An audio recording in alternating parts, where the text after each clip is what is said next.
গণেশ তার চায়ের দোকানে এক দুজন করে এসে উপস্থিত হচ্ছে। আরে শুভদা যে, অনেকদিন পর দেখা হলো। আরে বিল্টু যে, সাথে লোটেও আছিস দেখছি। আয় আয়।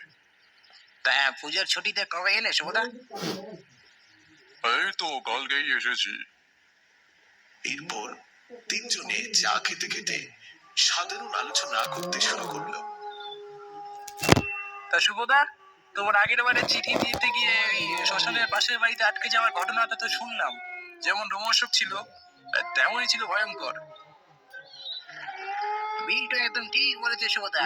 তোমার জীবনের আর তেমন কোনো ঘটনা ঘটেছিল? শুভ 3 নম্বর চায়ের কাপে একটা লম্বা চুমুক দিয়ে বলে,